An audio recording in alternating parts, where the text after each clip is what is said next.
it's our daily example of how ICE lies and is incredibly violent. ICE decided to ram an SUV on a public street because the SUV was apparently like either following them or, I mean, I don't know how they would be following them with this, but was a known activist to ICE.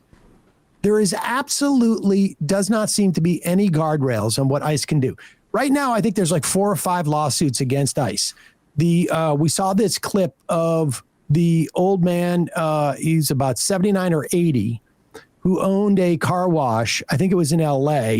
He was thrown to the ground and then had like this incredible bruise on his like a golf ball lump on his elbow. On his elbow, and he cracked some ribs. He is suing the incidentally American citizen, the guy who was rolled up twice, I think, by ICE in like a matter of weeks and showed them his real ID, showing that he was an American citizen, also is suing. We have, I know there's a couple other lawsuits that are happening, but this I suspect will be the latest. This is from ABC 7 in Ventura County. An SUV believed to be driven by an immigration agent rammed a truck in Oxnard and then took a person into custody. An immigrant rights watchdog group shot this video. Following the crash, a crowd gathered. Oxnard PD says the crowd got boisterous, so officers were sent in to, quote, keep the peace, but not to assist federal agents. The crowd eventually dispersed. The person detained was also injured and was taken to the hospital. He was later released from custody and spoke just a few minutes ago. He says he's part of a group monitoring the actions of ICE. At one point, the police department did say that they were going to hand me over to the agents, and that's where I kind of got a little nervous because these are the same dudes that just rammed into the car and were really aggressive. So once they put me in cuffs and put me in the car, I requested to go to a hospital to get checked out because I already had a headache at that point. That's attempted murder. My neck was sore, and we were there for a while. Then after that, they brought me here. They processed me and they released me on pending charges. I was shocked to be released so fast, but also at the same time, from the beginning, I knew that I did nothing wrong. He says he was not told what those charges might be, in fact, if there even are any. He also says nobody talked to them about the damage caused to his truck and that he'll be back monitoring ICE tomorrow. I could have killed him. I mean, Could have flipped him. There's no circumstance where this is like, they don't even do this in high-speed chases. Yep. Cops going after somebody who committed a crime. This is just somebody they didn't like.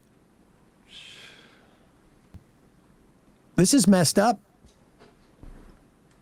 From what I gather, the group is called VC Defensa, Ventura County Defensa, and we've been Solidarity. Stuff. Yeah, they've been doing some good work. Great work.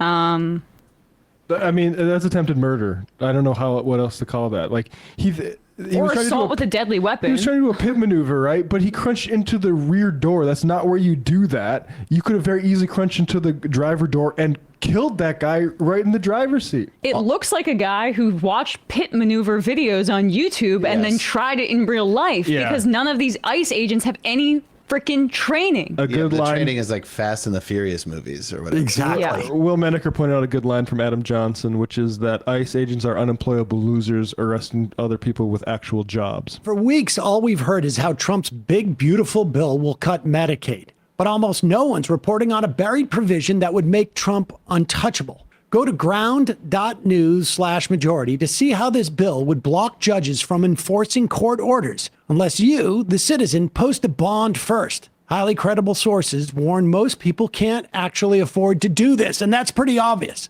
So if this bill passes and Trump violates the law, it wouldn't even matter, and nobody even knows, which means the GOP's flood the zone strategy is working. And it's why I think Ground News is the best tool to expose these blind spots before it's too late. My partners built the only app and website pulling in news from across the globe, then breaking down each source's bias, credibility, and the news the right tries to bury. And considering most people take the first article they see online as fact, their browser extension is essential. What it does is it flags the source's bias and links other credible reports to verify the information. Ground News is a better version of how we're already staying informed. So I got you 40% off the same unlimited access Vantage plan that I've been using. That's just $5 a month when you go to ground.news/majority, scan my QR code, or redeem the code majority if you're using the app. With at least another 4 years of this, they're counting on you to be distracted. This app is how you stay focused. Hey folks, don't forget to hit the subscribe button and check out our daily show. We do it every day at 12 p.m. Eastern